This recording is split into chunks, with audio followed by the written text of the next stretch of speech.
E aí, pessoal, bem-vindos ao nosso canal. Hoje, vamos embarcar em uma aventura matemática alucinante, explorando um conceito que desafia os limites da nossa compreensão, o infinito. Preparem-se para uma viagem cheia de reviravoltas e mistérios. Quando falamos em infinito, o que vem à sua mente? Uma vastidão sem fim? Um número inimaginavelmente grande? A matemática tenta domar essa ideia, e acredite, as coisas ficam bem malucas. Vamos mergulhar de cabeça em paradoxos, desvendar mistérios e entender como o infinito molda a própria estrutura da matemática.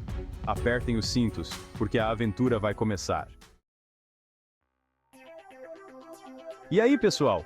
Professor matemático na área, pronto para desvendar o infinito com vocês. Mas antes de começarmos, preciso dizer, o infinito não é um número, é um conceito, uma ideia. E acredite, existem diferentes tipos de infinito. Vamos começar nossa jornada pelo infinito potencial. Imaginem uma régua, e vamos marcar o número 1 nela. Fácil, né?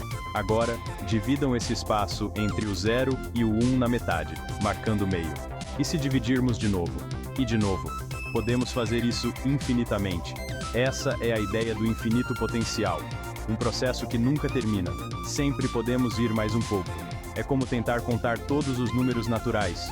1, 2, 3. Nunca chegamos ao fim. Agora, segurem seus chapéus, porque vamos para um tipo diferente de infinito, o atual. Imaginem todos os números naturais, de uma vez só, formando um conjunto. Esse conjunto inteiro, com todos os números, representa o infinito atual. Parece complicado? Pensem na diferença entre andar por uma estrada infinita e observar essa estrada inteira de uma vez só. O primeiro é infinito potencial, o segundo, atual. E tem mais. O infinito atual pode ter tamanhos diferentes. É isso mesmo que vocês ouviram. Mas como assim? É aqui que entra o trabalho genial de Georg Cantor, um matemático que revolucionou a forma como entendemos o infinito. Cantor mostrou que o conjunto dos números reais, que inclui os números com vírgula, é maior que o conjunto dos números naturais. É como se existissem infinitos níveis de infinito. Incrível, né? Mas vamos com calma. Essa história de tamanhos de infinito é um papo para outro capítulo. Por enquanto, fiquem com a ideia de que o infinito pode ser tanto um processo sem fim, quanto um conjunto completo, e que existem diferentes tipos de infinito. Fala, galera! Professor matemático de volta, e hoje vamos falar sobre como o infinito aparece no cálculo. Preparem-se, porque as coisas vão ficar emocionantes. No cálculo, muitas vezes lidamos com o comportamento de funções quando a variável se aproxima de um valor muito grande, tendendo ao infinito. É aí que entram os limites. Imaginem um carro de corrida numa pista. O limite seria como a linha de chegada, o ponto que o carro se aproxima cada vez mais, mesmo que nunca a cruze de fato. Da mesma forma, podemos ter funções que se aproximam de um valor específico quando a variável tende ao infinito. Por exemplo, a função 1 sobre x. Conforme x fica cada vez maior, o valor da função se aproxima cada vez mais de zero, mas nunca chega a ser exatamente zero. Essa ideia de se aproximar infinitamente é crucial para entendermos conceitos como derivadas e integrais, que são a base do cálculo diferencial e integral. As derivadas nos permitem calcular a taxa de variação instantânea de uma função, como a velocidade de um objeto em um determinado momento. E as integrais nos permitem calcular a área sob uma curva, o que tem aplicações em diversas áreas, como física e engenharia. O infinito também aparece em séries infinitas, que são somas com infinitos termos. Acredite ou não, algumas dessas séries convergem para um valor finito. É como somar infinitos pedaços de pizza, e no final, ter uma pizza inteira. Parece mágica? Não, é matemática. O infinito no cálculo nos permite lidar com situações complexas e modelar o mundo real de maneiras incríveis. E acreditem, ainda temos muito o que explorar nesse universo infinito de possibilidades. E aí, meus queridos amantes da matemática, professor matemático na área, pronto para mais uma viagem ao infinito. No capítulo anterior, falamos sobre os diferentes tamanhos do infinito. Mas como comparar algo que, por definição, não tem limites? É aí que entra a cardinalidade, a arte de contar o incontável. Preparem-se para uma aventura alucinante pelo mundo da matemática transfinita. Vamos começar com o básico, conjuntos finitos. Se temos um conjunto com 3 elementos, como um pastel de carne, um de queijo e um de palmito, sua cardinalidade é 3. Fácil, né? Mas e quando falamos de conjuntos infinitos, como o conjunto dos números naturais? É aí que entra o gênio Georg Cantor. Ele percebeu que poderíamos comparar a cardinalidade de conjuntos infinitos usando a ideia de correspondência biunívoca, ou seja, criar pares únicos entre os elementos de 2 conjuntos.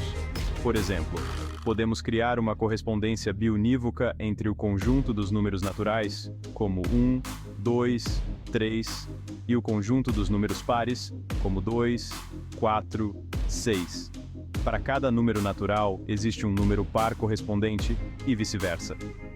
Isso significa que, apesar de parecer que existem menos números pares do que números naturais, ambos os conjuntos têm a mesma cardinalidade. É como se tivéssemos infinitos brigadeiros e infinitos beijinhos. Mesmo que pareça que temos mais brigadeiros, a quantidade de doces é a mesma. Mas a história não acaba aí. Cantor descobriu que o conjunto dos números reais, que inclui os números com vírgula, tem uma cardinalidade maior que o conjunto dos números naturais.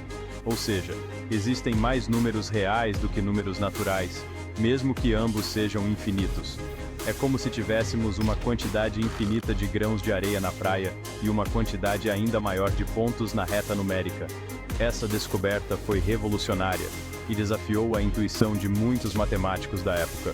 Afinal, como algo pode ser mais infinito do que outro? A resposta está na forma como os números reais são construídos e na impossibilidade de criar uma correspondência biunívoca entre eles e os números naturais.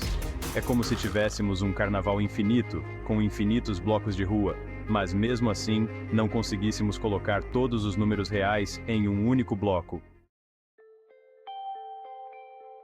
Fala pessoal! Professor matemático de volta para mais um capítulo da nossa saga infinita. Hoje, vamos mergulhar em um dos paradoxos mais famosos da matemática, o paradoxo do hotel infinito. Imaginem um hotel com infinitos quartos, todos ocupados, como se fosse um réveillon em Copacabana. Um novo hóspede chega e pede um quarto. O que fazer? Simples. O gerente, esperto como um malandro carioca, pede para cada hóspede mudar para o quarto seguinte. O hóspede do quarto 1 vai para o 2, o do 2 vai para o 3 e assim por diante. Com isso, o quarto 1 fica livre para o novo hóspede. Incrível, né? Mas a coisa fica ainda mais louca. E se chegasse um ônibus com infinitos passageiros como se fosse um desfile de escola de samba sem fim? Sem problemas. O gerente, com a ginga de um mestre de bateria, pede para cada hóspede mudar para o quarto com o dobro do número do seu quarto atual. O hóspede do quarto 1 vai para o 2. O do 2 vai para o 4, o do 3 vai para o 6, e assim por diante. Dessa forma, todos os quartos ímpares ficam livres para os infinitos passageiros do ônibus. Mas, e se chegassem infinitos ônibus com infinitos passageiros cada um, como se fosse um carnaval que nunca acaba? Calma, ainda dá para acomodar todo mundo. O gerente, com a sabedoria de um velho folião, pode usar um sistema de numeração diferente, como a numeração diagonal de Cantor, para garantir que sempre haja quartos disponíveis, mesmo com infinitas chegadas de infinitos hóspedes. O paradoxo do hotel infinito ilustra a natureza contra-intuitiva do infinito e como ele desafia nossa lógica tradicional. No mundo infinito, podemos adicionar, subtrair e até mesmo multiplicar por infinito sem alterar a cardinalidade de um conjunto. É como se a matemática se transformasse em um maracatu, com seus ritmos contagiantes e imprevisíveis. Esse paradoxo nos leva a questionar os limites da nossa compreensão e a explorar as infinitas possibilidades que a matemática nos oferece. E acreditem, ainda temos muito o que descobrir nesse universo fascinante e misterioso. E aí, curtiram essa viagem pelo infinito na matemática? Esperamos que tenham expandido seus horizontes e se maravilhado com os mistérios do infinito. Não se esqueça de deixar seu like, comentar o que achou e se inscrever para mais conteúdos fascinantes.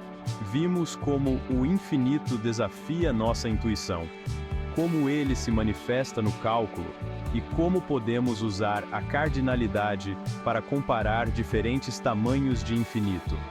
Mas essa jornada está longe de terminar. O infinito continua sendo um dos maiores mistérios da matemática, e ainda há muito o que explorar e descobrir. Até a próxima!